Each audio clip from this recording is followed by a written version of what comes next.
spins back, slicing through the noise with a culture attack. Pop culture, films in the world we see.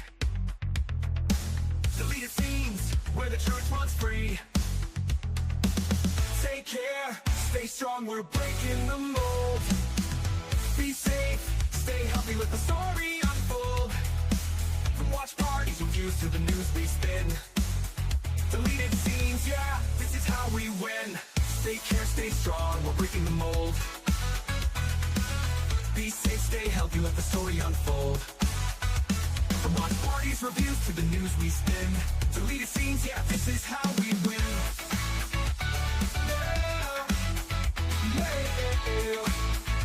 Steven out on your YouTube, bro, let's roll.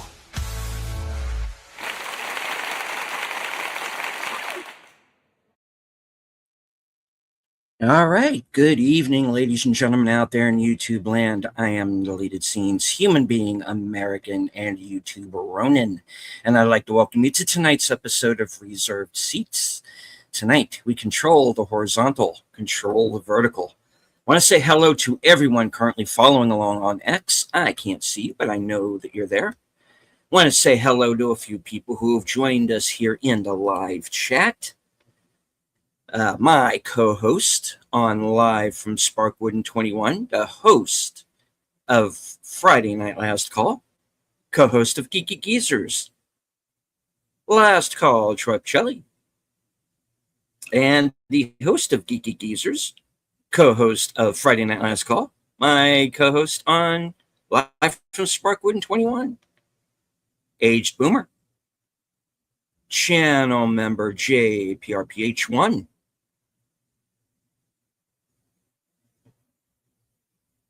all right. Good to see everyone here. Hope everyone is staying cool. It is extremely warm out, especially where I am. We were near, I think we got up to 97 today. It's still 81.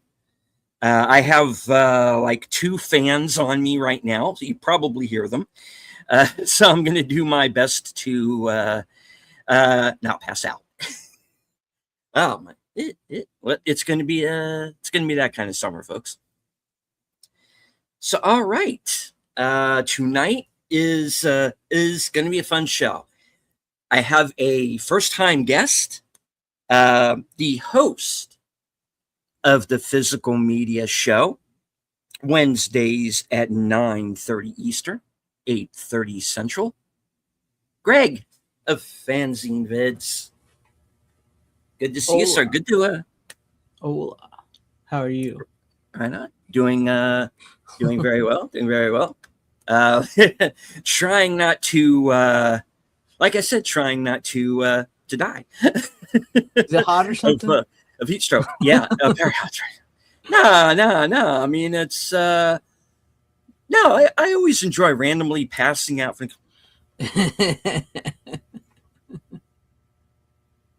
Well, folks, that was a good show tonight. Yeah, for Steven, Deleted Scenes. I'm into bed. All right. Now, you could take your camera off because I know you're hot. You know what It's all good. It's all good. It's all good. I just switched things. Do you have my change of clothing? Because you know that I like to do like a wardrobe change every 20 minutes. I mean, it has to be done. You know, gives me time. Hi. Good evening.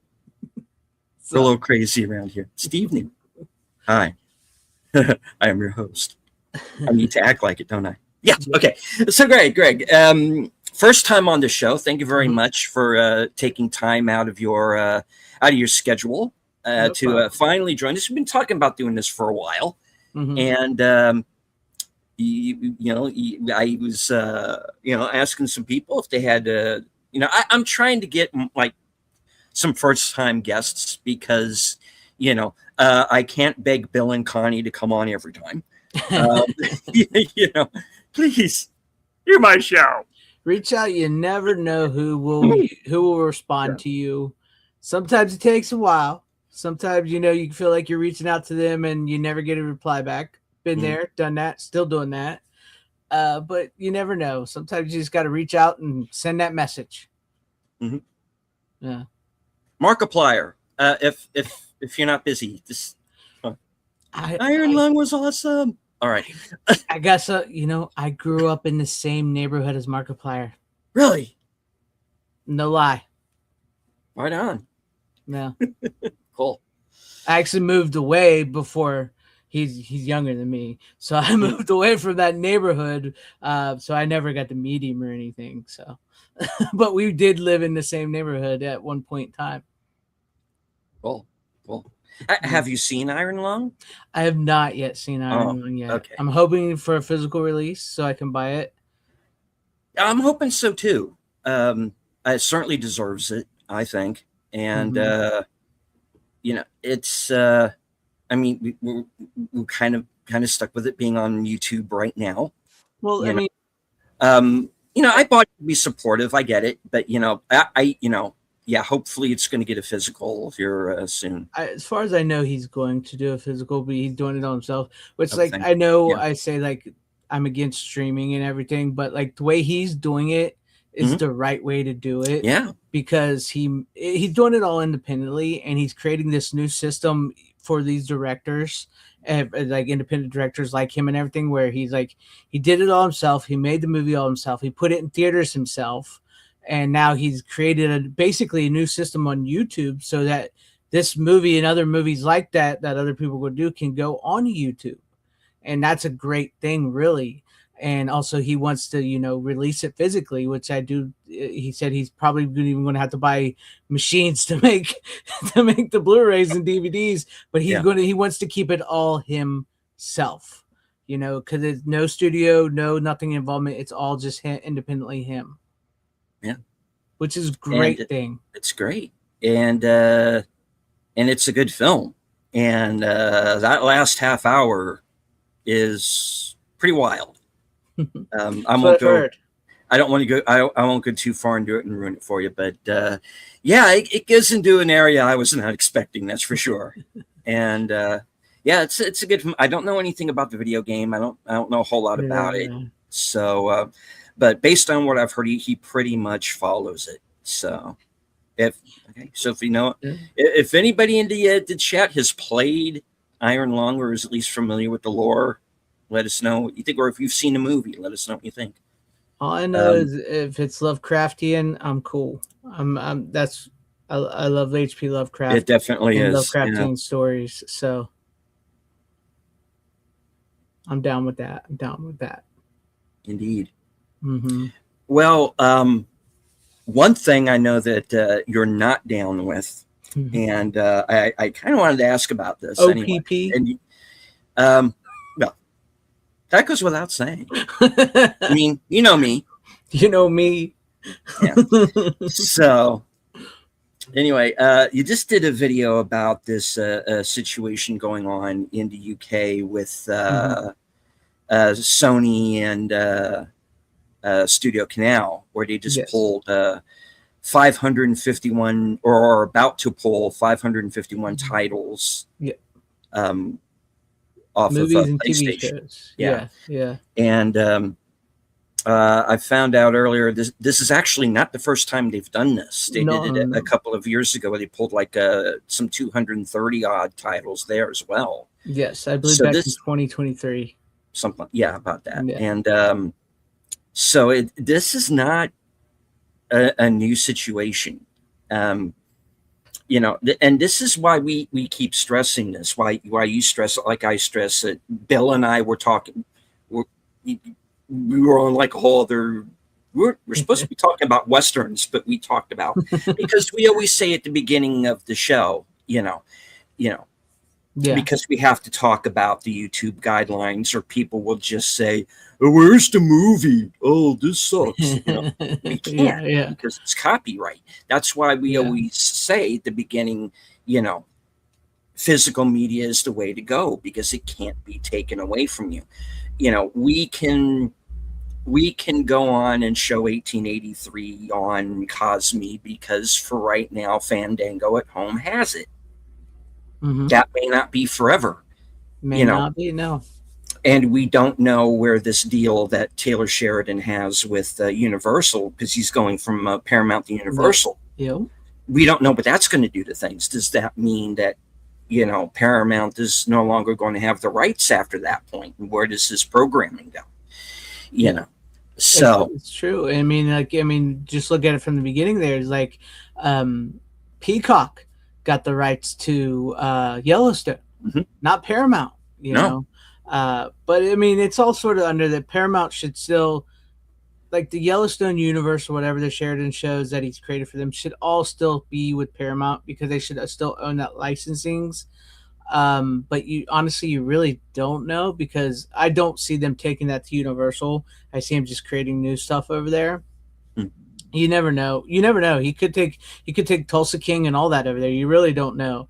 But like as far as like the removing of stuff from streaming, it very rarely does happen in the US, but it has happened in the US, and it is something to always to be on the lookout for because with license agreements and stuff, it's worse now than it was like with cable or traditional broadcast TV because now there's so many different streaming services and digital outlets that you never know where who will own the license to stream what. And it's this why I like you stress and I've stressed is it's always important to at least buy your favorites on a physical copy. Because I know I get that a lot from people is like, I don't have space. I can't buy everything. I'm not paying $40 for a Vinegar Syndrome title. Dude, that's cool. You don't have to do that. There's still DVDs. There's still Blu-rays. You don't have to buy the 4K box set, everything. I will, because I'm a collector like that, and I like that. But if you like Terminator 2, which is one of the movies that is going to be pulled from the Studio Canal UK thing, is like if you like Terminator 2, that's a mass movie. That's on DVD, Blu-ray, and 4K. Super, you can get the 4K for like $10. 4K sucks, by the way, because James Cameron destroyed it with his stuff. But like, no, that movie's like, that's a one-time payment. You'll have Terminator 2 for the rest of your life. Like a $5 DVD. You want to buy that? Buy that. Please. That's what I'm saying. If you want to buy a CD, buy a CD. If you want to buy a vinyl, buy a vinyl.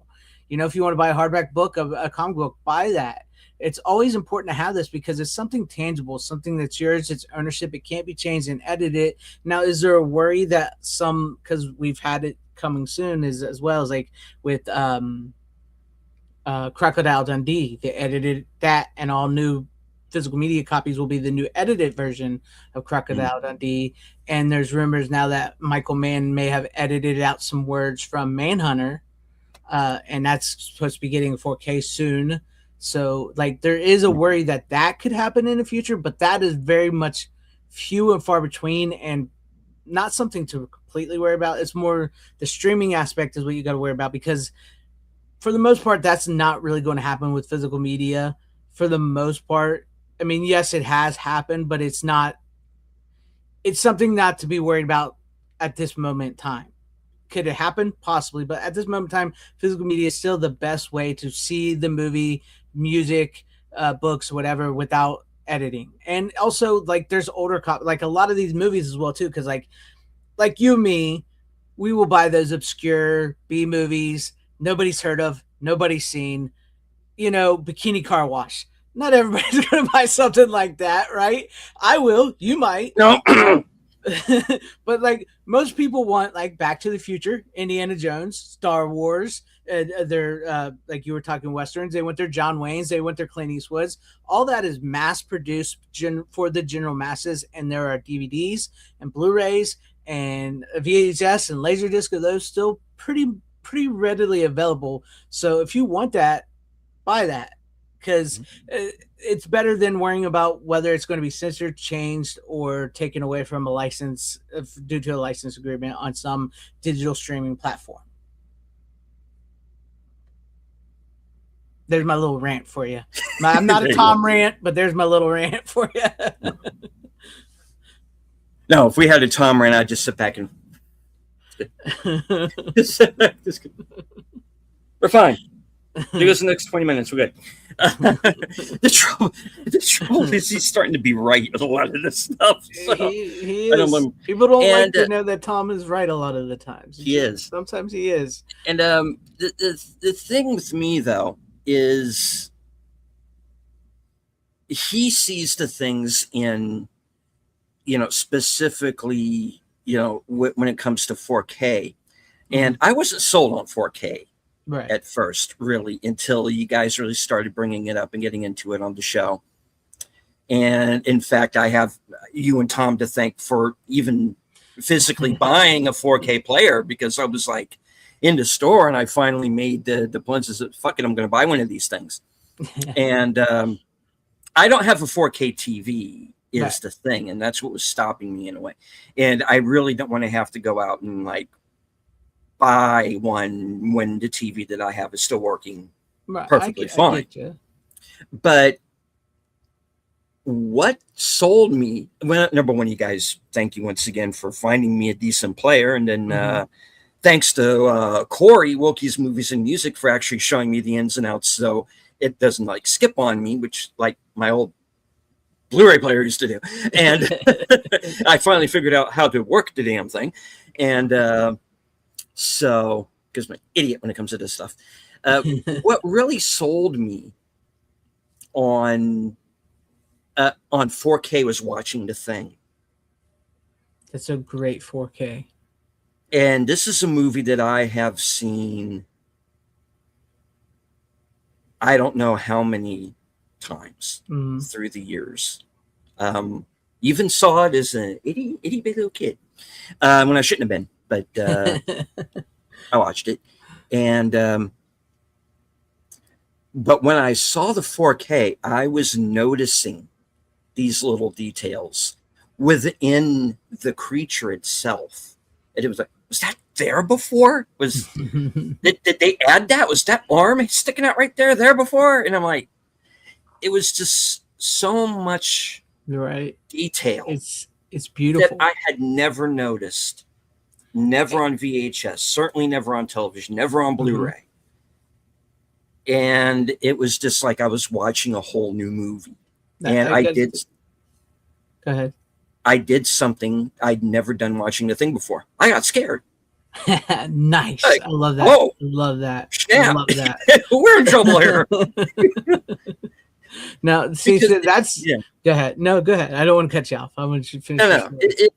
It was, again, it was just like watching this movie that I had seen probably a good 100 times, probably not quite that many, but you get what I mean. Yeah.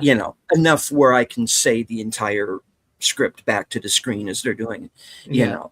And just seeing this detail that I had never noticed and questioning myself and going, am I having a Mandela effect moment? But no, it's the same film. They didn't add anything. They didn't cut anything out. I think they did add like little bits here and there. Like no, the same movie has not been tampered. I'm noticing these little details, and I'm like, okay, I'm sold.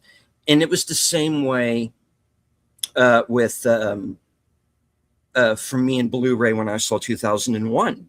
Again, noticing details that I had noticed before because of the crispness of the picture. Yeah. Same way with DVD in Blade Runner. The first VHS my dad ever bought was Blade Runner. Nice. So, to me, it's like Blade Runner is like the test. Oh, the Blade Runner 4K is beautiful. Yeah. So. But no, so like that's like you had that experience, and you don't even have a 4K TV. Yeah, exactly. Right? So like, imagine if you ever get your 4K TV, because that helps with because I have the 4K TV, I have the 4K player, that like with HDR10 plus or even Dolby Vision, that makes that movie look so much more beautiful. It'll change your life with a 4K TV, and if it changed your life with just a regular HD 1080p, I assume TV that you have and a 4K player. Wait till you get a 4K TV and see it that way. Yeah. It's one of the best 4Ks. And yes, I understand there's problems with the 4K format. I know not everybody wants it. Yeah, it is. And once again, like so many people do get upset over this, is like the 4K format is like within the world of physical media, it's become niche. It's like a niche movement. 4K is like within the small niche within the niche. Okay, so like most of the collectors, like myself, Tom, now you, will buy a 4K, right? Because that's what we do. We like that, and we're willing to test that out as well to see what it is. And not all the time are they great. Some of the transfers, especially like we mentioned earlier, James Cameron transfers who use AI and smear and stuff, some of those aren't great, you know. But once you get a movie like The Thing, looks incredible, and you realize how good of a 4K, because there's moments where you can get a really good 4K and it's like you're putting in a 35 millimeter print of the film. And that's what 4K is designed to supposed to be like. It's like it's the highest quality to where it feels like you are actually watching a print of the film like you would back in the theater back in the day when they actually had them on a reel. I mean, it is a digital file, but it's done in a way where it looks like that. That's why if they leave the grain intact and the certain things intact and keep the color the way it's supposed to be, that's when it will look like a film. That's what it's supposed to. And then you get people like James Cameron who want to smudge it and make it look like it's a streaming show. So there's caveats. What can you do? I don't want to ignore the chat because a few people have joined ahead. us. I know FKCH wants you to buy wild horses. Oh, we'll get into that in a second. But before that, and hello, Tim, channel member. At the end of Supergirl, Lobo becomes sheriff of Worley County, Georgia. There you go. And he will now be played by Claude Akins. Almost said Rains. Yeah, that's from Universal Monsters, man. Wrong Claudes. Wild horses. Yeah.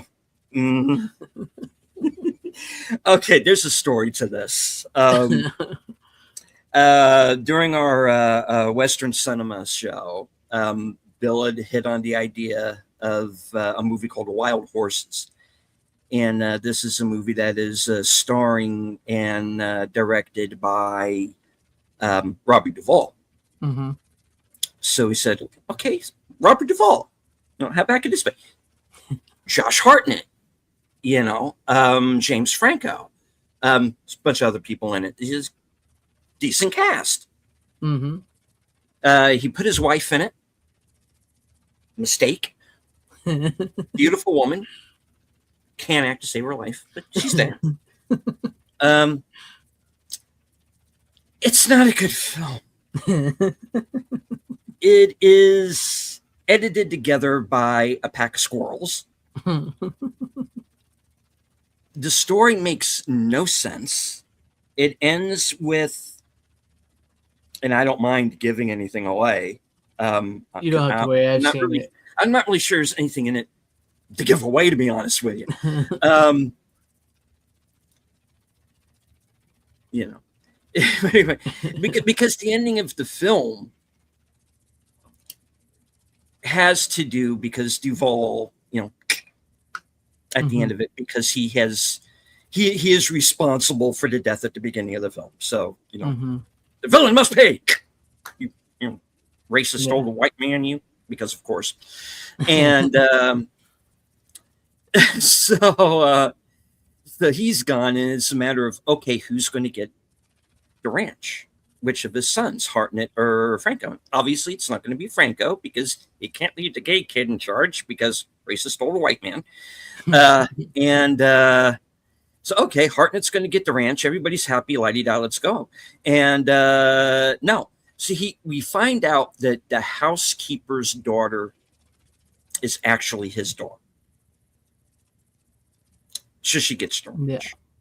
And then the very ending of the movie is these three people who we have not seen in the whole entire film, who are suddenly riding around on the ranch like they own the place, and apparently now do. And, it's like, oh, isn't this so great that we're here? I'm glad that you're my brother. I'm glad that you're my sister. And they go riding off, and we're like, what the fuck is going on here? It's just, I cannot explain the plot of that film. I cannot do it coherently because the movie's not doing it coherently. No, I've seen it. It's oh god, I don't know what happened there. Mhm. Robert Duvall, God fucking bless you, but damn, I don't know what that was about. I don't No, know I don't know either. what that was about. A synopsis, please. Go to Wikipedia. Go to Google. You know? So, yeah, that is a movie I will not be. I will not have a copy of either physically or digitally, and I don't want to see that movie ever again. Come on, Steven, you gotta buy Wild Horses. It's gotta be in your No, collection. no, it doesn't. And hello, of course, to DJ Ronnie G. I did not forget you. Good to see you, sir. Hmm. All right. So, what about you? Is there something that you've seen either recently or in the past that someone suggested to you, or maybe that you picked up because you thought it might look good, but then you saw it and you went, "This is complete urine." Huh. Good question. Good question. See, you've watched my show. You know, we watch a lot of movies, Mhm. lots of movies. You do. Um, most of the time, what I bring on is stuff I like, because that's what I do. I buy what I like. Yeah. I'm trying to think if there's something I've bought recently or not too long ago where maybe I've just, because I typically don't blind buy or anything like that. Mhm. Um, I know, no, that because I actually like that movie. That's a really good question because like I've cultivated my collection to the point where it's what I like. It's what I plan on because I'm not somebody who like once again I don't buy everything. I don't need to buy every single Criterion release. I don't need to buy every single release ever. I buy the movies I like and I want to see, and that I can see myself watching when I'm older over and Mhm. over again because like I can't do YouTube forever, and I don't even know if I'll ever make it through my collection all the way through. You know, twice at least once I will make it through once because everything I own I've pretty much seen. Mm. Um, so I've at least watched them once, maybe twice, but not everything twice. Well, I've seen like the thing, like you mentioned, thing. I've seen like the thing like 20 times, but you know what I'm getting at. But I'm trying to think because I know, like I was recommended Long Legs, and I did actually like Long Legs. Other than I was confused. I not confused. I was frustrated by the ending of that movie. Um, Because, and I'm glad that you kind of brought that up because Boomer and I did a show recently where we were talking about long legs because we've been there's been a few movies that we've been wanting to talk about that we've both seen, and I've had them on mhm, a couple of times recently. One of the times was with Long Legs, and he brought up something, and this makes me want to rewatch the movie mhm, because I couldn't answer this question, and it's a very simple question: what is the ultimate plan?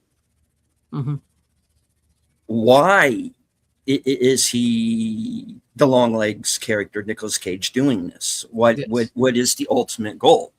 Okay, is he trying to bring the devil back to earth? To mhm. as he says, above ground. Yeah, because he's doing the Um, little triangle thing or yeah, whatever. is he what is the okay? And say you do that, then what? Wouldn't the goal be okay? You kill like 7 people during a full moon or something, and Right. that'll make you, you know. And it, and I'm just thinking about that, and I go, he's right. What exactly is the ultimate goal? Psycho Killer, not a good movie, Mm-hmm. I've heard but that. I haven't seen it though. not it is like one of those so bad it's kind of funny. It is entertaining because you're just laughing at it. Right, But right. the killer's goal in that film ultimately is he's going cross country so he can blow up 3 Mile Island. Mm-hmm.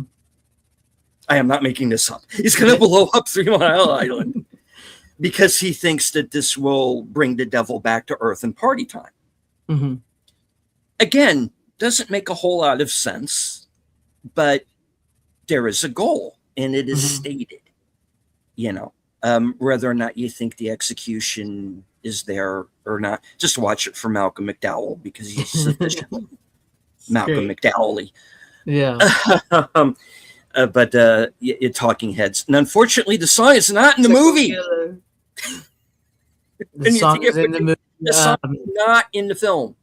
And you think it would be. The song is in the movie The Rise of Leslie Vernon. Behind the Mask, The Rise of Leslie Vernon. Yeah. Great movie. I haven't watched that in ages. I need to watch that again. Great movie. Now, I would, like, as far as, like, his goal for Longlegs, about Satan, what it is, like, I was watching it, and it feels like his goal is, like, he's killing these people in a ritual random of, like, create this triangle to bring, and he's like, saying that, a piece of him is everywhere. So there's a theory that he himself was the devil himself. Longlegs was. So, like, I was looking into some of that. So, like, I think his ultimate goal was he was trying to prove that he could get people to do evil things from the devil, and that, like, he can make that spread from them on out. Like, that's how he can take over. It's like, because he's not the one himself killing people. No. But he is, in a way, because he's putting, in essence, a piece of himself in that orb inside the freaking creepy ass doll's heads, which I had to, like, look away every time it showed that doll with the glowing eyes. I was like, nah, that shit's scary. But no, like, there's like a piece of him in that ball. And if you notice, like, she can't destroy it at the end. So it's like a piece of that. You're like, it's gone out into these people, and it's basically like, now there's a piece of Satan in each of these people, causing them to do evil things, thus spreading the evil hatred throughout the world. As she's trying to stop that. That's sort of where I was getting at. But once again, that ending is so frustrating to me because she can stop that shit right there, and she freezes. And I don't want to hear no shit about, oh, she's traumatized because her mama's there and all that. She knows what's going to happen. She knows once her boss and his wife walk into the kitchen that he's going to kill her. And she just stands there. That's like the most frustrating part of that movie to me. Is like, you finally get to the ending, you don't quite nail that ending. They just don't. But other than that, it's actually a pretty decent movie. I like it better than I anticipated. Because once it is a slow burn, but once it gets rolling, it is very much like Silence of the Lambs meet X-Files type of situation. Yeah. And with with supernatural elements and everything. And Nicolas Cage is great. Even though he looks like one of the white chicks, he's great in the movie. I mean, he's scary, and he's also funny at the same time. Because, like, when he's done that, Daddy, Mommy, it's great. It's like Nick Cage. Here she is, the birthday girl. Yeah, he's really creepy too. So, like, it's just like starts rolling really well, and then you get to the end, and you're like, oh, come on. But no, I enjoyed it better. That was recommended to me from Michelle from Force of Light. She asked me about it, and I was like, no, I've never seen that. And so we talked about that. But I was trying to think, like, I don't like, because, like, if there's a movie that I've gotten that I really, really did not like. Oh, I could tell you one. Psycho Gorman. You didn't like that one? I hated that fucking movie. Huh. I've never seen it, movie? But I've never seen it, but it's like everybody was just like kind of glazing it. And I'm like, I'm almost kind of afraid to see it. I can tell you exactly why they were glazing it. That is a piece of, I don't even know if the word woke is the right word for it, but it's a horrible, horrible movie. I thought it would be good because everybody was talking about it, and it's like, oh, it's like this 90s monster Power Rangers type thing, and it's like, okay, I'll give it a shot. That sounds kind of, it's a horrible movie. I bought it, and I got rid of that Blu-ray. It was awful. It was just an awful, awful movie.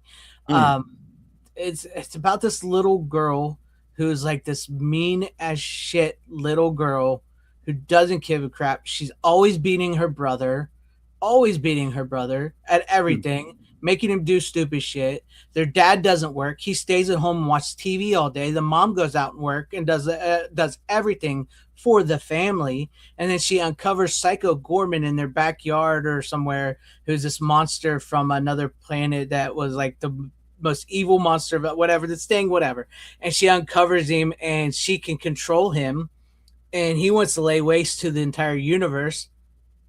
So she lets him lay waste to the whole entire universe. Because, and there's this literally this scene where she goes, and it's like, I never finished the movie, because there's this scene where this little like 10-year-old girl goes into this room and there's a cross of Jesus on the wall, and she starts praying to him.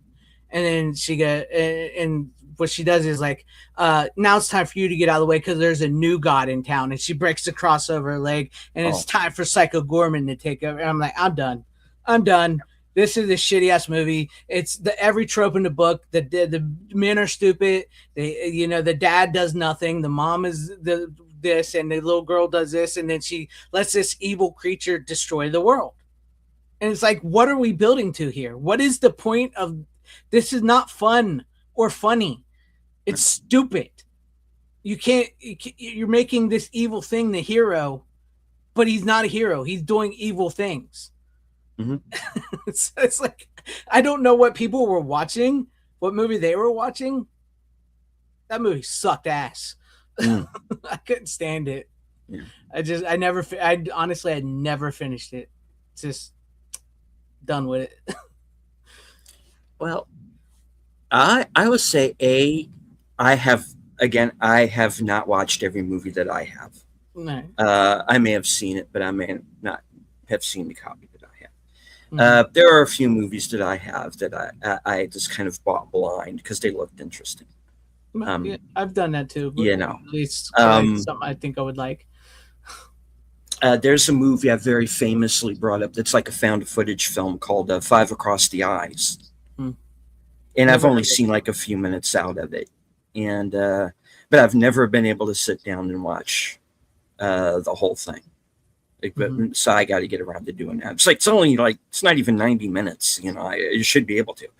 But one movie that I, for some reason, at the same point every time, I always get interrupted and I never finish it, is Kronos, the Guillermo del Toro film. Yeah. And the old man's they're up on the roof with Ron Perlman, and they're about to have the big boss fight. And that's it. I don't know what happens after. I don't know what happens. I mean, I have a pretty good idea. It's kind of based on where the story's going, what probably happens. I just haven't physically seen it. But I don't know if I would say that I have anything that I don't like, or anything that, or at least something that I can't find something in it like. Just every once in a while, why that one? Yeah, it's weird. Why Sometimes there's those movies like that. and the one where I question myself is this movie called Against the Dark, which is basically Steven Seagal's Blade. I want to see it now. I got to see it now. I don't think I've seen that one. That's basically it. It's vampire apocalypse, and he's Blade. It's basically it. It's not. It is a lot of this, And the real hero of the movie is his sidekick, who's this guy who kind of looks like The Rock. I think he actually is related to him. But yeah, I question, why do I have this? Yeah, it's not the worst movie of all. I've seen worse movies than that this year. But it's not something I need to have, but I have it. But at least it's him. He's there. He's in the scene. It's not one of those like movies that he made where they dubbed him over or anything. Right. Because there are a lot of those, and they usually USA Network used to show those. Yeah. Because they couldn't get him back to do the ADR or whatever, so they would get somebody who kind of sounded more like Michael Madsen. I like that they always got the same guy to dub him over. It makes it consistent. But he sounds like Michael Madsen more than he does Steven Seagal, because Steven Seagal can't keep his accent straight. No, either. No, in any movie that he's ever done. Let's be honest. You know. Okay. You know. Yeah. I let's just put it this way. I can tell the movies that he made when he lived in Louisiana. I can tell because kind of, you know. Is there an accent? Oh, so I start talking like this, you know, and all the time, sound black, you know, go get that motherfucker, you know. It's like, can we get equal here, please? You got the Louisiana accent. Can we remain consistent? You know? Much like the timeline of your life, it does not. I'm sorry. You were in the CIA when? You were in Japan when? Yeah, he was everywhere. Okay, the guy you supposedly taught you died 3 years earlier than that, but okay. Take my pies out of the oven. I'm fine. We won't go into that. And hello to Troy's much better half, Netter's Network. Sub Netter. Okay. Yeah. We have to watch our language now. Okay. Typically, though, you, I buy what I like.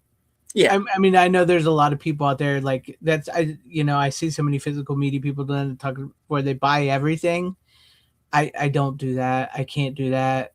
I know Robert Meyer Burnett likes to do that because just in case his reason is just in case somebody comes over and they ask him for this movie and he doesn't have it, then he doesn't feel like a real collector. Which I get that. I understand that. I do get that. Yeah. But to me, it's like, I will get old eventually and I want to watch what I want to watch and, what I like and what I know I like. And I'm not. Look, I like a lot of stuff that other people don't like as well, and stuff like that. I like some really bad, campy, cheesy B movies and everything like that. Sure. And heck, I even like the new Superman movie, and I know a lot of people didn't, but that's more or less because I'm a Superman fan. But I also like the Man of Steel. I also liked, Superman Returns. I like that stuff too. It's just I'm a sucker for a Superman film. I saw that for the first time today. The new one? Superman, the James Gunn, yeah. I'm sure you didn't like it. It has moments. It does have moments. But it just, in my opinion, it didn't have enough of them. My roommate thought it was fine. But, I just, it didn't land for me. But, I know, and I get that too. Because I see so many people, don't listen to this person or this person. Don't listen like the Nerdrotics or don't listen to them because they're doing this and this. Like I know they didn't like Superman, but I'd rather I like them and I listen to them because I agree. I mean, their takes are pretty good, even if it is something I think that's where people get something up with them is they feel like, oh, all the people that follow these people, they have to not like this movie because they said they don't like this movie. It's like, I like this movie. They absolutely ripped into this movie, hated this movie, but I don't care because,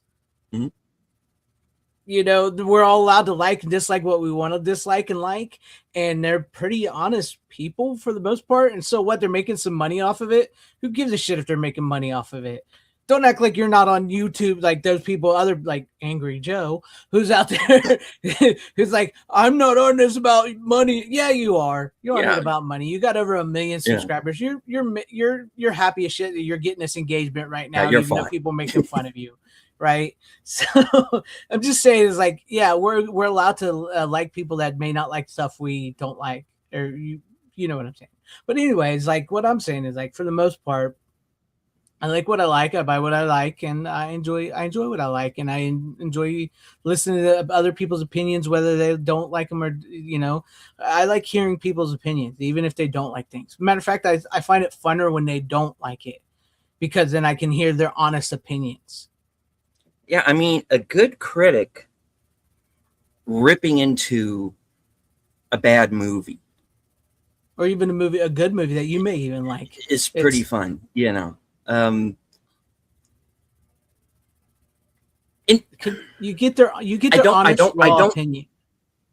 Yeah. That's why I think Siskel and Ebert were so good, even if you didn't Yeah. agree with them, is because like you could watch them and damn were they entertaining, and damn did you get to the like sometimes when they would rip into a movie you really liked, you'd be like, son of a bitch, Ebert, calm down.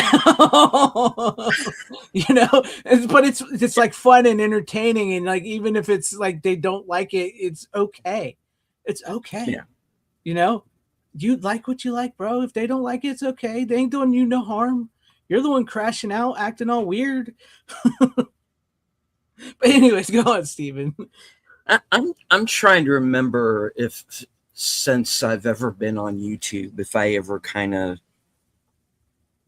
felt like I was kind of over the line in not liking a movie. Like if I was really too vitriolic or anything in a review. I don't really think I have. I'd have to look. The review that I got into the most trouble with, and people were like, why did you attack that? The very first review that I ever did was for this movie called Mad God. The Phil Tippett stop motion film. Yeah. And the problem is back then I was only doing shorts. Mm-hmm. So you only have a minute.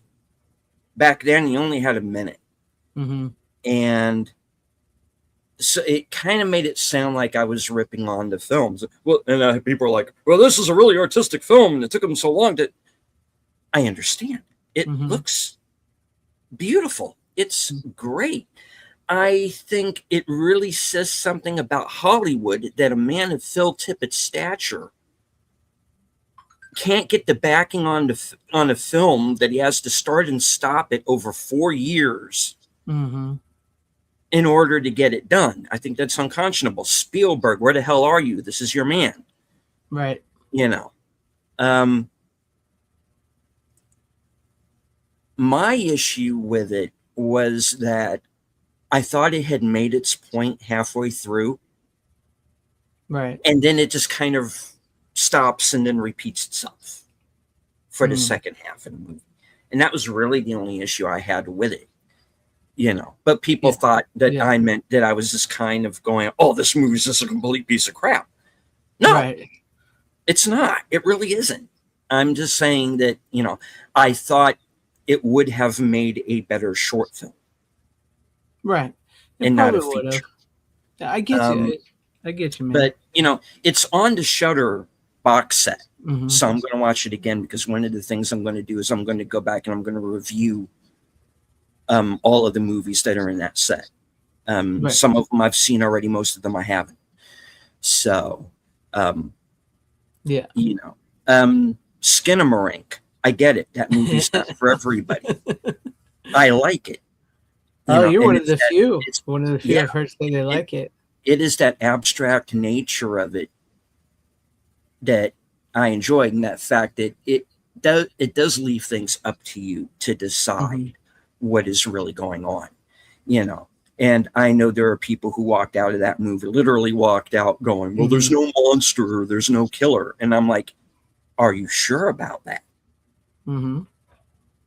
Because if you read between the lines of that film, and sometimes even pretty obviously something happened to the mother. Obviously something happened to the sister because they have the whole thing of when the sister starts asking about the mother. And that's when the sister gets taken away. Yeah. But before she's taken away, there's that jump scare. She doesn't have a mouth. Right. Which implied to me that was somebody trying to shut her up. And then she's not in the house anymore. So I always took that as possibly it's an interpretation. See, this is what I'm saying is like we're all different people. We all like what we like, and we have our likes. We're not all the same. Okay, so you like that Skinamarink, and one of the few people, that I've heard I actually like understand him. why. Yeah. Exactly. But I would never like. Some people get so mad, like you're Yeah. attacking them, and you're like, no, I'm not attacking you. Like the biggest, I think the biggest movie I ever, because I did a review of Halloween Ends, which I absolutely hated that movie. I Mm. hated Halloween Ends. And that's probably like I think the only review on my channel where I've done a bad review, because I don't really talk about what I don't like, because like once again, I buy what I like, so I Mhm. buy it once, right? So but I saw that, and I had to make a review of that because it was so bad. And at the time I made it, everybody tended to agree with me. Now there's people out there that actually like Halloween Ends. God bless them. I Mm. don't know what you like about it. By all means, love the movie if you love it, but it's not a good movie. It's just not a good movie. My opinion on that was a little mixed, because I thought this would have been a really good anthology film See, if I've they, heard.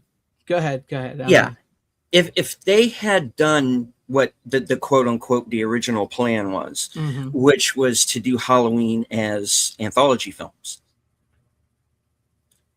So okay, say you do the first movie, you do Michael Myers. Season of the Witch becomes the second movie. Mm-hmm. And you can't take me off of that. I like Season of the Witch. I don't So care do what I. I anybody's. I love don't care Halloween 3. Michael Myers is not in it. I It's a mean, good yeah, film. I love Halloween 3. It's a great movie. And say that you just went on down the line and did these anthology films, different storylines, Mm-hmm. different directors each time, which would have been really Mm-hmm. cool. Still give Carpenter some money, Yeah, yeah. absolutely. He needs But his money.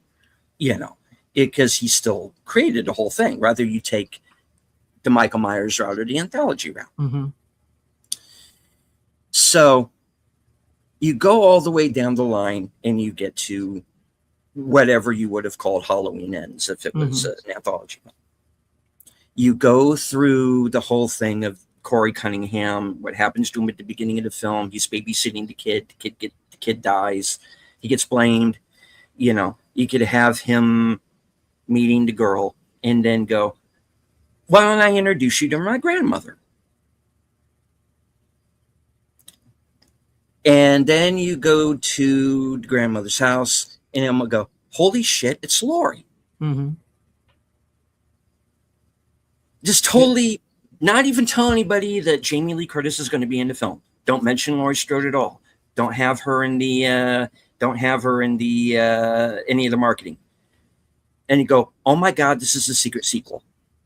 No, see, I get it. That would work 100%. But here's the problem, because I've heard people say this before. It's like, oh, I loved Hollywood. Like, this is where they're getting to people now, because like once they get really pissed if you say you don't like the movie, it's like, oh, I loved it because it was like the true intention of what John Carpenter created. It was an anthology. Great, yeah, it would have been awesome if that was the case. But here's the problem: two whole movies setting up a trilogy of Michael versus Laurie Strode, and in the third movie, you completely forgo that for the whole movie until the end of the movie, and it goes right back to where the second movie ended.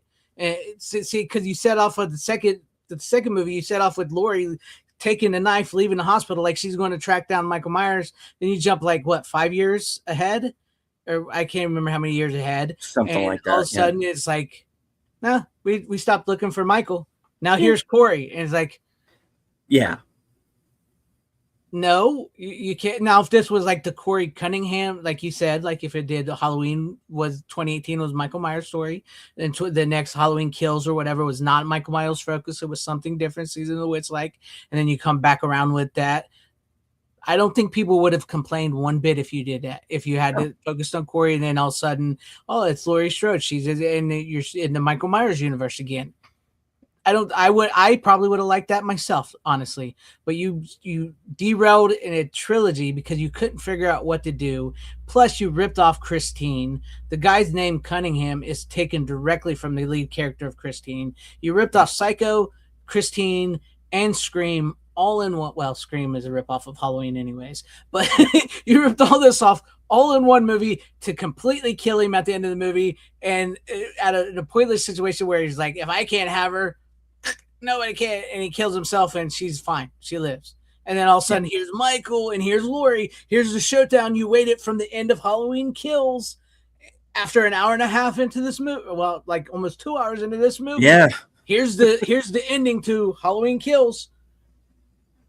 Great, and I don't care anymore. I don't give a shit anymore. Yeah. It's pointless now. So that was like that's my biggest complaints with Halloween Ends, and I hate. No. I mean, I'm not saying you're wrong there because you have the right idea, but I hate when people say it's an alternate idea. You know, Yeah. I don't like where they went with the film. You know, Exactly. it's a trilogy. Exactly. You That's can't my stop. problem. You know, now you're Ryan Johnson if you're going to do that. Very much, and that's pretty much what he did. Yeah. And then, like, no, your idea was great. That would be great if they did that. I would 100% be behind that because Yeah. I would like to have seen, as much as I like Halloween 1, 2, 3, 4, 5 a little bit, 6 isn't too bad, but it's kind of weird. You get into the Thorn Cult stuff. That's yeah, when the Thorn right. Cult stuff. Like, it's when you I like, can't. John, like even like John Carpenter says, you're over explaining Michael Myers. He's no longer scary. The less you know about him, the better.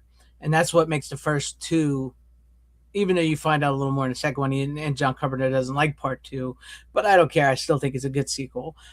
Once again, like, that's John Carpenter. Like, John Carpenter made it, doesn't like it. I like it. I don't care. But I love John Carpenter. He's great. Yeah. If you would have made, I would have liked to have seen the Halloween movies turn into the anthology that they originally wanted. That would have been interesting. And you had that opportunity, like you just said, for these 3 new movies. You had that opportunity to do that. And you could even, like, it would have been a nice little wraparound because you would have had a Halloween 2018, which would, like, you know, you could even ended it with him in the fire and disappearing and them getting away. And then you move on to another Halloween movie that's different, like Season Witch or something, like you said. And then you bring it back with Corey, and then all of a sudden you bring it back around from the first minute. Now, see, that's an interesting trilogy. But I hate when people say, I liked Halloween Ends the best because it was like John Carpenter's full intention of an anthology. No, it wasn't. It wasn't. They derailed a movie for almost 2 hours because they couldn't think of fucking shit all to do when they should have just ended in 2 movies. They literally should have ended the Halloween 2018 and Halloween Kills should have just been 2 movies. That's it. They stretched it out. Why?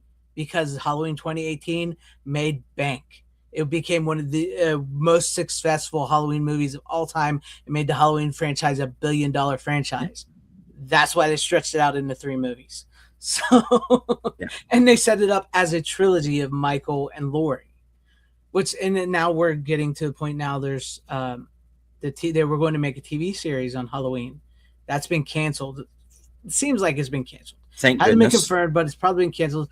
But there's rumors that there's going to be a 50th anniversary movie because the 50th anniversary is coming up in like 2 years or a year. So it's coming up very soon. The 50th anniversary of Halloween. Please don't bring back Laurie. Please don't bring back Laurie. We don't need her. The movies were actually more Donald Pleasance than they were Laurie Strode's, and I think people forget that because of the 3 new movies and Jamie Lee Curtis and Halloween H2O, which I think Halloween H2O is by far the best Jamie Lee Curtis Halloween sequel outside of part 1 and part 2. Yeah. But it was mostly Donald Pleasance's movie, personally. The franchise was. So, like, it's unlike Scream, which is Nev Campbell's movie, plain and simple. That's Nev Campbell's story, whether you like it or not. Sidney Prescott is the star of Scream. Laurie Strode is not the star of Halloween. Donald Pleasance and Michael Myers is the star of Halloween. That's the truth of the matter, whether you like it or not. But anyway, the sad thing is we don't have. Yeah, sadly, Donald Pleasance passed away. Yeah. Even though the double they got for him was really good. Yeah. They needed a little bit better of a voice actor, but yeah. But he was good. He was good. I mean, there are elements to that trilogy that I like, and some things that I don't like. I mean, don't like that they killed off the daughter. mhm. I did like that whole little thing that was going on between Lori and Will Patton.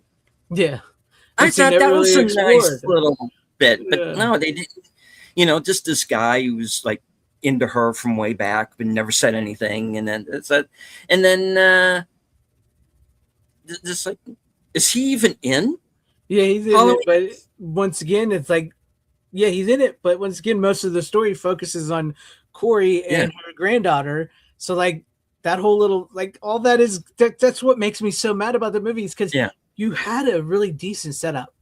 Mm-hmm. You could have continued like when she's leaving that hospital, and I understand that you don't want to because the first two movies, much like the original first two movies, are on the same Halloween night. And you don't want to continue on to, this is the longest Halloween night ever for 3 whole movies. I get Yeah. it. I understand that. But you're setting up something where you're seeing Lori with a knife going after Michael Myers for killing her daughter, right? Mm-hmm. You're headed out that direction and you completely forget about that. And when the time you catch back up with Lori, she's all fine. She don't care. Her daughter's dead. Michael Myers is gone, and she's making pumpkins and hanging out with her friends. And you're like, oh, so you don't give a shit anymore. No. And then all of a Well, sudden he comes back evil at the end dies and tonight. yeah, evil dies. What's this? Halloween Kills is so goofy and over the top. It's a 80s sequel slasher film that is just so dumb and fun. So, Mm. so regardless. But anyway, I don't know how we Yeah. got into all this. But anyways, what else do you want to I talk think about? I brought it up. I don't know. That's how this show goes, folks. Yeah. It's tangents. Tangents, the series. Thank you. And good night. Anyway, I don't. Anything that you're looking forward to, either in theaters or maybe an upcoming physical release or anything? Let's see here. In theater wise, what is coming out? What is coming out in theaters? I don't care about the Toy Story movies. I know people love them. I don't care for Toy Story. I like the first two. Mm. But I'm not really a cartoon guy myself. You know what I mean? Like I'm not really a cartoon guy. Even when I was a kid, like my cartoons I liked were like Ninja Turtles and stuff like that, and only like a handful of the Disney movies. And then once I got to a certain point, I was kind of like done with cartoons when I got older. So like the Toy Story, like that stuff don't interest me. I don't care for Supergirl. I have no interest in Supergirl. What is coming out in the theaters? Do you know what's coming out? What is coming out? I keep forgetting. That's the So do thing I. with It's like me. I haven't heard much. It's Everybody's been talking about the Toy Story and Supergirl so much that I really don't know what's coming you've after. kind of forgotten about everything else. Yeah. Is that I know there's Godzilla minus zero, but that's not until Christmas. That'd be good. Yeah, that's coming. There's Tom Cruise's movie, but that's not Digger. until November. Digger.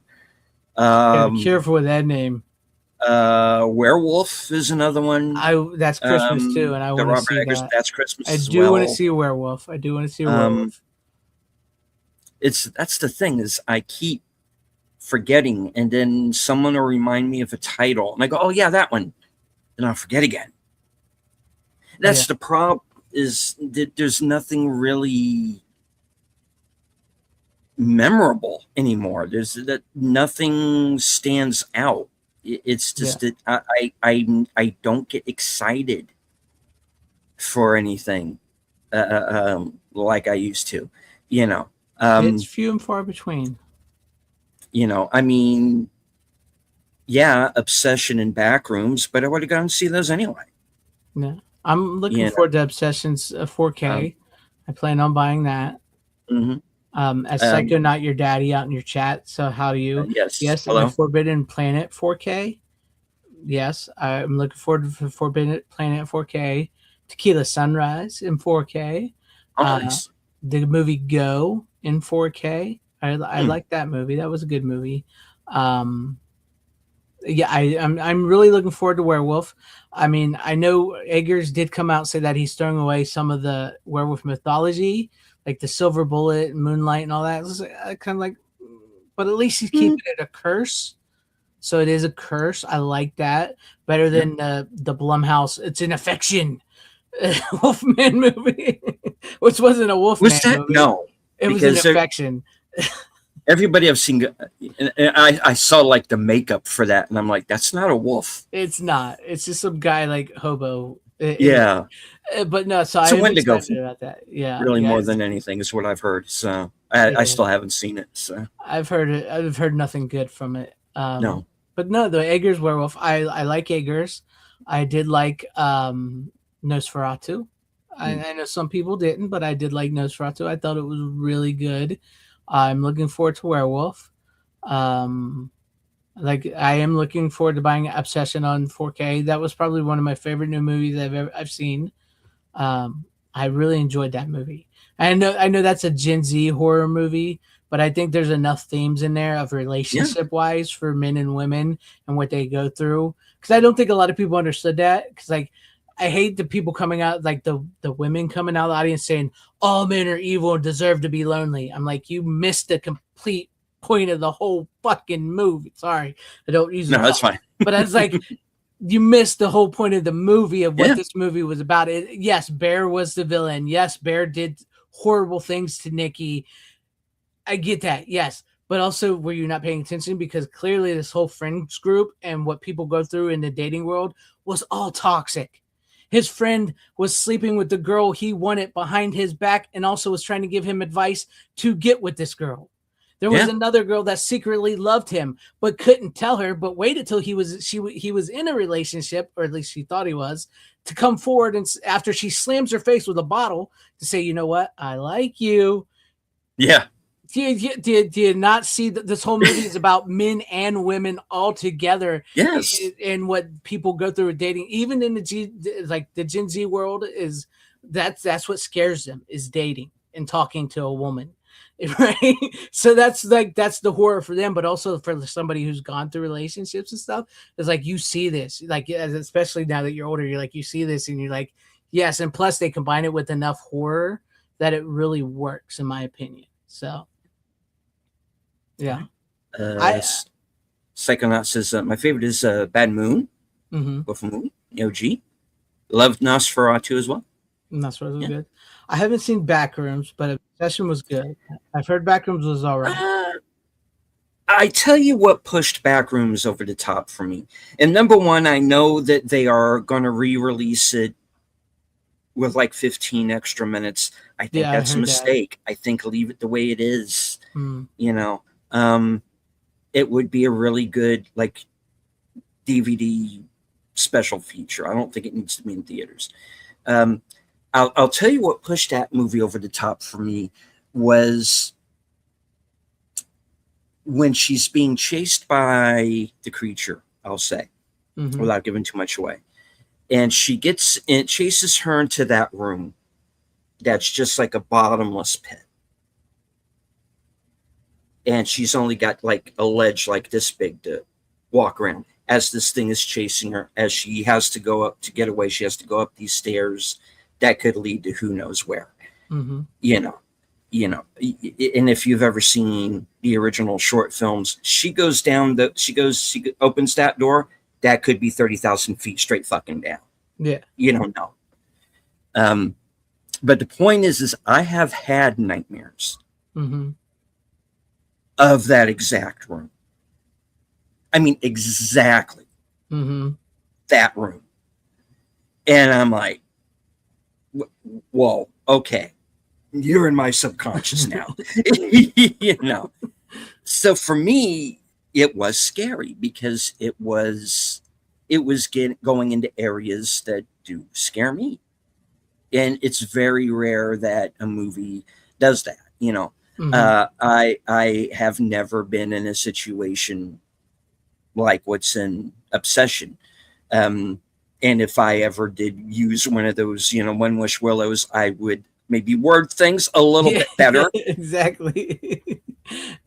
Uh, And what makes it so much fun is like when you read up on like some of the stuff is like he told her not to act like she was possessed because it's not a possession. He told her no. to act like she was this like just over the top girlfriend. Hmm. And I mean, yes, exactly. When you're then you just like let it go. And yes, and it's like she sells the movie. Honestly, she sells the movie Absolutely. Yeah. 100%. And the fact that they I thought it just worked so well for me. I know some people thought it was funny. I didn't think it was fun. I mean, yes, there's comedy in it. But I didn't think it was a funny. I didn't think it There's was a one comedy or a scene. dark comedy. There is some legit horror Yeah. scenes in this movie, like when she's standing in the corner, and I'm sorry, I thought that was scary. I Like when cracked she's up. standing, I see. I thought it was. I freaked out about it. I didn't laugh at it. No, but the thing with me is I go to all of my all the movies that I go to the same theater. Mm-hmm. You start to see a lot of the same people. Mm-hmm. They go to all of the same movies. They got to that scene, and when he first wakes up, and this is before he sees that she's in the corner, right? I'm like, check the ceiling. And the whole theater cracked up. Also, yeah, Weapons. Yeah, Yeah. yeah. I check my ceilings to see if Amy Madigan's fucking hanging up there, for God's sake. You See, know, Weapons was also another movie where I know a lot of people thought it was really funny. I thought it was. I know people laughed at the end with the kids at the chasing end. them. I personally, I That's didn't kind of find that. funny. I didn't think it was funny. I thought it was actually kind of traumatizing because when you really think about it, you see these kids. Yeah, it's funny because the kids are chasing them and they're going through houses. And that And they're there's that tearing one apart. guy who's just like, well, you don't see that every day. Exactly. Yeah, I get why some people laughed at that stuff. And Yeah. I could go, but as like somebody who's got kids and stuff and deals with kids, like that is extremely traumatizing because you have these kids that have been captured and now they're tearing apart this girl. And then when they snap to, they're like traumatized for the rest of their life. And I thought that was very frightening. Yeah, man, I get it. But again, that dark. It's a dark sense of humor, Yes. 100%. But I also like. No, I get it. To me, like Weapons and Obsessions were not funny movies. I did laugh. Did they have comedy in them? Yes. But to me, Weapons and Obsessions were horror movies. And I guess I'm just coming at it a very different because, like, when you been through horrible relationships and you have kids and stuff like that, and that shit is frightening. It is frightening. But I get why people laugh. So I'm not saying I don't get why people laugh. I get why people laugh. Psychonaut My Daddy says, I agree. Wasn't much to be excited for these days for theater. Much. No, I mean, if I'll be honest, if I didn't have my mystery movie night program to go, I probably wouldn't go as much because most of those movies are movies I wouldn't go see on my own. Right. I'm not going to go to the theater to see Wizard of the Kremlin. I would have waited for streaming for Over Our Dead Bodies, or whatever the hell the name of it was. And as it turned out, it was pretty much on digital 2 weeks after it was released. Which is another thing too, is the whole thing between theater and digital is, and they keep going into this whole thing of 45 days, 90 days. Mm-hmm. How many movies have come out in the last couple of years literally a few weeks later were on digital? Like there was one of the movie nights we did was a movie called Dead of Winter with Emma Thompson and Judy Greer again from Halloween, and it's like this kidnapping plot that she stumbles on, and she's in I think in Minnesota or like somewhere near the Canada border. Everybody's doing that Fargo accent, did a whole movie, and she just kind of way over cooks it. Oh darn phooey, and oh my god, and that guy just died over there. Oh no, and I swear that movie, 2 weeks after it was in theaters, was on digital. It was Yeah. that quick. You know, it's It's there's sad. not, because it's not like the old days where you're going to have a movie like E.T. out in theaters for a year. You know, gone are the days. Excuse me, Bless you. I sneezed. Oh my god, sorry. Bless you. Gone are the days where you have like the midnight screenings, where you have the Rocky Horror Picture Shows, where you have the Evil Deads. You know, is they don't make the theater experience an event anymore. Mhm. It feels like, you know, come on through, next Yeah. group, you know, and you know, It's this a year, conveyor belt of content. yeah, content, and it. But this year, I mean, there have been a few differences. Project Hail Obsession, Mary, even though it's on Project Hail digital. Mary, Um, Obsession, even Obsession, Backrooms, Michael. They've all sort of, you Yeah. know, had those moments of movie. They've sort of brought back sort of those feelings that you were just mentioning about getting excited for a movie again. And in some cases, a couple of them were left in the theaters longer than the normal 45 days they do now. So yeah, those are something rare in today's day and age. I mean, look, when even a Steven Spielberg movie can't get people back in the theaters, that's a sad day. Yeah. Because I mean, that was something that people were looking forward to, and it came out, and it's just like sort of that was it. It was gone. I'm Yeah. sure it'll be on digital soon because nobody's really watching it in the theaters, and that's kind of sad to see that happen to Steven Spielberg. Mhm. Uh, And Psychonaut says, "Glad you had the experience. Just wasn't for me." No, I get it. You know, I've brought up a few movies tonight that I know are not for everybody that I liked. Greg's has been the same way. yeah. Um, If we all that's liked the fine. same thing, it would It'd suck. just be boring. It Yeah. would be boring. I like the Yeah. fact that maybe I like something that people I like don't like. That doesn't bother me. I'm saying like I said, like I get so many. There are times when I can get so many people coming at me, like I personally attack them for not liking a movie or for like you know how many people hate me for liking Scream 7. I have so many people that absolutely hate me and wish death on me because I like Scream 7. Hmm. Because they feel like I'm personally attacking them for liking that movie. Well, without going too far into the controversy, because that would be a whole other show, Yeah. is you have the people who were like the fans of, 5 and 6 and wanted to see the Carpenter sisters continue. And okay, this is the Melissa Barrera show now, Yeah. And I'm like,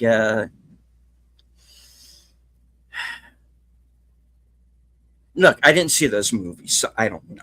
I stopped after 4, to I be don't honest, blame and I you. thought the 4th movie was pushing things a bit. But as you said earlier, Scream is Sidney Prescott, 100%. and she's got to be there. She's, you know, Randy even says it, Well, yep. and I think 3 that Yeah. that this is all about you. It's just been Yep. about you from the beginning. It's what it is. It's what You it, know. like. Look? Did we need a 4, 5, 6, and 7? 100% no. Scream honestly should have stopped at 3. I've grown to love 4 more than I used to. 5 and 6 were trash. I don't care what anybody says. They were trash. 7 was good. It had an opportunity to fix things in 7, which they didn't quite take. There is problems with it. 100% there's problems. I feel like they did Matthew Lillard a little dirty, and the ending could have been a little better, and they could have brought Dewey back. 100% there was a way to bring Dewey back by ignoring 5 and 6. They didn't do that, but it's a miracle that the movie they made out of that is actually a really good movie. It's a Scream movie. And I think one of the things that so many people get obsessed about is because it's just a traditional Scream slasher film. It's not saying anything new. You know, it's not like, oh, like how Obsession and Backroom says something new to the horror genre. Scream 7 is like that. It's like Nightmare on Elm Street 4. It's like, Halloween 4, Scream 7. It's like just, okay, this is what I come to see these movies for. I'm seeing Ghostface. I'm seeing Michael Myers. I'm seeing Freddy do what they do. And Sydney's there. And now she's got a daughter. And they're doing a little nostalgia bait with some of the stuff from the previous movies. But they really don't hold on. I think so many people didn't watch that movie because there's only like 3 references to the original movie, and most of that after that it's kind of just its own movie. It's like there's way more references to the first Scream and Scream 5 than any Scream movie. That movie is built around nostalgia. I don't care what people say. In fact, they even call it Scream. It's not even called Scream 5. It's called Scream. So what's that tell you? But no, like Scream 7, like I enjoyed it. It's not perfect. And no, it's not saying anything new or being something special and fancy and over the top and whatever. It just was a good old classic slasher flick, and that's what I liked about it.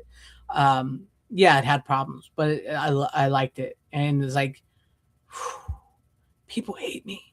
They really hate me. It's sad. It's sad. Trust me, Steven. Some of the shit I've seen thrown my way for just liking that movie, you don't want. It's a thing, man. I tell you. I don't even get hate for saying I like Superman. I can say I like Superman 2025. I'm just like, oh, you're dumb. I'll get that. I'm like, oh, cool. That's okay. But I say I like Scream 7. I should die. So some people. I don't know. It's some people, man. Yeah. Why am I not in the Star Wars fandom anymore? Because you guys told me to leave. As I recall, I was told, and I quote, "Screw your OT." Mm-hmm. That's the people we have to deal with, folks. I will say, I like being part of the horror fandom because it's probably the best fandom I've ever been a part of. The worst I've ever been treated in the horror fandom, like I said, is from the Scream 5 and 6 fans, but that's because they're like the Star Wars and the Star Trek fans and the New Who fans. But like the worst I've ever been treated are by those fans, the new Star Wars fans and the new Star Trek fans. Like I have been treated horrible by them. So like I don't really deal with that much anymore. I'm just like, whatever. And I move, I just move on. You just got to move on from it at times because people just, it's just, I find that a sad life for those people that they would rather just berate and attack you for not liking what they like. And that's why I keep telling you here on this show, like the fact that the people like the people that like Nerderotic or Geeks and Gamers or the Critical Drinker or whatever, those are the best people I've ever talked to, because even if they absolutely hate some of the movies we've talked about tonight, that they typically do, they hate them, but they're honest and they don't treat you bad and they don't berate you or look down upon you, even if you maybe like what they don't like, to where the people that claim to be the good people and that love this movie and you should see this movie and you for this is like, those people will say horrible, nasty, mean shit to you. And it's like, why would I want to be part of your group? Yeah. So. Well, on that note, speaking of Doctor Who, if you stay till the end of this broadcast, you will be automatically redirected over to Troy Pacelli's channel for his Doctor Who rewatch. He is in season 2 with yes, Tennant, starring David no, the original. The original with the true first Doctor, the true William Hartnell. Yes. Nice. And the next episodes are the next two episodes are an entire arc in themselves. Mhm. So you're going to get an entire story arc tonight if you go over to Trope Chelly's channel, which you will do right after this broadcast. Greg, let the people know what you are going to be up to for next week or so. You can go over to my channel, FanZcene Vids, and check out my videos. I'm little busy at the moment. I haven't had I feel bad because I haven't been able to put out a lot of videos lately because the summertime is killing me with stuff I have to do and everything. So that sucks when you're trying to build a channel. But I will try to have videos out this week. Every Wednesday we do the physical media show on my channel at 9:30 p.m. Eastern time with Tom Connors. Sometimes Steven shows up. And sometimes I do it by myself. So, I do that every Wednesday there. And I do have another channel called the Horror Channel, which I haven't focused on as much as I should. I'm trying to get people to do so I can do new episodes of the Horror Channel podcast, which I really love doing that. I've only done 4 over there. It's a new channel. I just started it. So I'm trying to build that, but I haven't had a chance. It sucks because I really wanted to focus on that a little more, and just have not. I just have not. So, but don't let this deter you from my channel stuff that I haven't been able to do things. I'm going to be doing things. I just need to get some free time. Right on. And as for myself, the Mystery Movie Night podcast, Tuesday night at 7 p.m. I'll be joined by my co-host Sin's Corner and a revolving round table of guests, including Enigma Severus, Kyle Corwithoff to cover The Movie Man, Lost in the Real, and Rachel the Elder Millennial, and find out who shows up and what the movie is going to be Tuesday night. Right after that at 8:30, live from Sparkwood and 21, my Twin Peaks retrospective series, co-hosted by Trope Chelly, Netters Network, and Aged Boomer. We're going to be watching an episode from season 2 called Arbitrary Law, which is the episode that resolves the Laura Palmer murder storyline. And which was never supposed to be solved. No. Thank you, Bob Iger. Yeah. And we'll be talking about that on Tuesday night. And let's see. Thursday, I'll be joining Outlaw Bill for Action Theater. This week's movie is Die Hard with a Vengeance. Yes, McLean in New York. Die Hard 3. Nice. That'll be at 5:30 on Thursday. And then later that night is my program, Coming Attractions, where you get to find out where I will be in the next week. So, okay, we're going to thank you, Greg, once again, taking the time out to come on and join the show. Thank you to everyone who is with us in the chat. And thank you to everybody who might have been lurking. I know there were some. Thank you for watching. You don't have to engage with the chat, just as long as you enjoy the show. Hit the like, share out the stream. Yes, sir. Follow Greg's channels. If you're new to mine and you like what you see, follow me too. Memberships are available on both of our channels. Become members, please. And I'm going to go ahead and do a heart out. And I will. Heart what? Heart out. Oh, okay. Okay. So no preamble. We're just going to hit the end stream. Porky Pig will come up and say hello and doing all that.